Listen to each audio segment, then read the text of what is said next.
ومن يضلل فلن تجد له وليا مرشدا وأصلي وأسلم على سيدنا وحبيبنا ومعلمنا. There is a city in America where Arabic can be heard on the streets. Halal restaurants fill the neighborhoods. Mosques stand beside ordinary American roads. And a football game can bring together grandparents from Yemen and children born in Michigan. At first glance, Dearborn may look like just another American city. But spend a little time here, and something becomes clear. This is a place where two worlds have grown together. American life and Middle Eastern culture are not separated here. They exist side by side, inside the same neighborhoods, the same families, and sometimes even the same person. أن أتوضأ قربة إلى الله تعالى. قربة إلى الله تعالى. Take your right hand. The story of Dearborn's Arab community did not begin with the recent wars in the Middle East. It goes back more than a century. Arab immigrants were already arriving in the Detroit area when Henry Ford's automobile industry was expanding. Jobs in the factories attracted workers from Lebanon and other parts of the Middle East. When Ford's operations expanded into Dearborn, the community followed. Later, people arrived from Iraq, Yemen, Syria, and other countries, often searching for safety, education, work, or simply a better future for their families. Generation after generation, they stayed, built homes, opened businesses, raised children, and slowly transformed Dearborn into one of the most distinctive communities in America.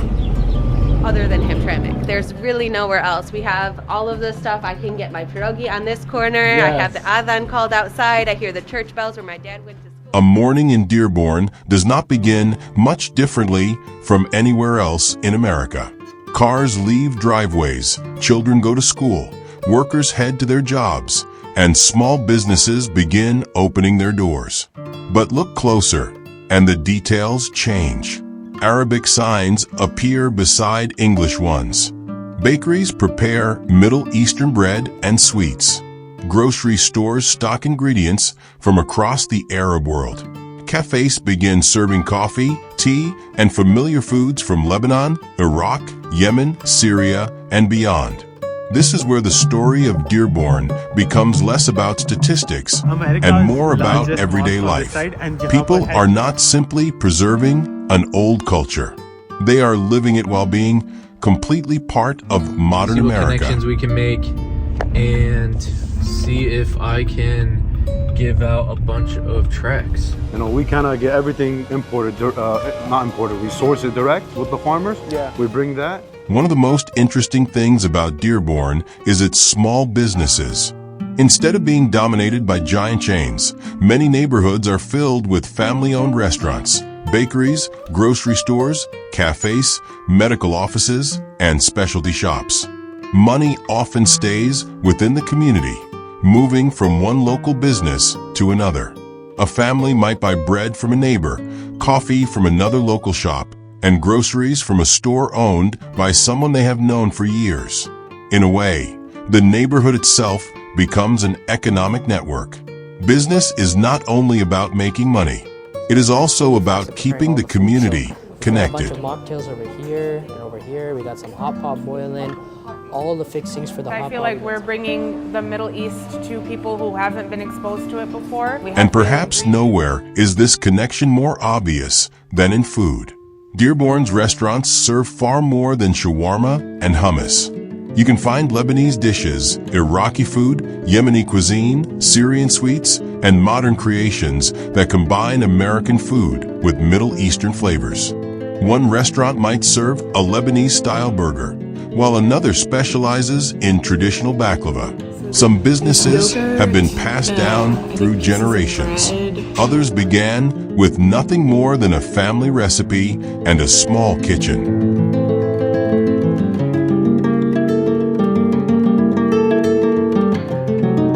Then there is football. This may be one of the most unexpected scenes in Dearborn. at local high school games. Grandparents born in Yemen can sit in the stands cheering for grandchildren who were born in Michigan. Teenagers with Arab names wear American football jerseys. Some girls wear hijabs beneath their cowboy hats. The scene looks completely American, yet the faces and family stories come from another part of the world. For many young people here, there is no contradiction. They can love football, go to school, dream of college, build a career, and still remain connected to their faith and family traditions. We head to the battle for the city of Dearborn bragging rights. Religion is another important part of the city. Dearborn is home to numerous mosques and Islamic organizations, representing different backgrounds and traditions.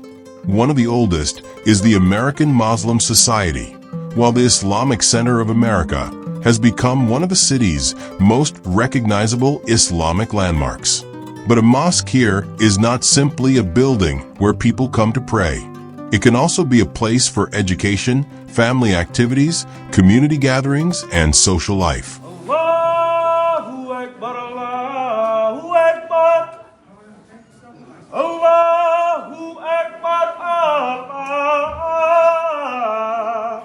Allahu Akbar. What makes Dearborn even more interesting is that there is no single definition of what a Muslim in this city looks like. The community includes people with roots in Lebanon, Iraq, Yemen, Syria, Egypt, and other parts of the Middle East, alongside Muslims from other backgrounds. Different mosques can have different traditions, languages, and communities. So although Dearborn is often described simply as an Arab American city, the reality is more complicated and more interesting.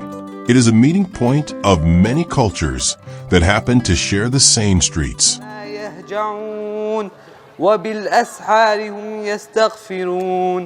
They used to sleep but love the night, and in the hours before dawn they would seek for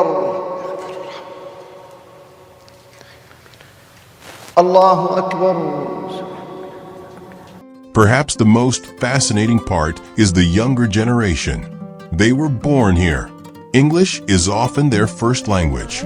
They grow up with American schools, American sports, American music, and American technology. Yet, at home, they may hear Arabic. They may visit the mosque with their parents. They may celebrate Ramadan and Eid, eat the food of their grandparents, and carry traditions that have traveled across oceans. Some Muslim community centers are now creating spaces specifically for young people, with cafes, robotics clubs, co-working spaces, and even media studios where teenagers can learn to create videos and podcasts.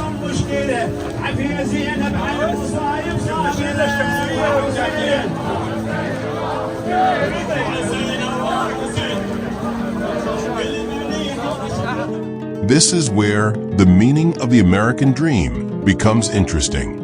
For the first generation, it may have meant finding a job, buying a home, and giving their children a safer future. For the next generation, it means something different.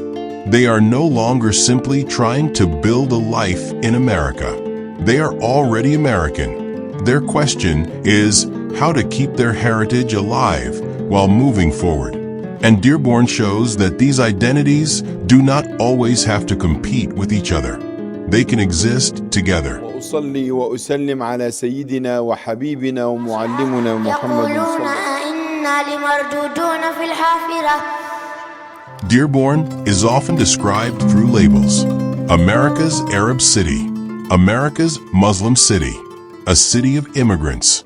But perhaps none of these descriptions tell the whole story. Because Dearborn is not simply a piece of the Middle East placed inside America.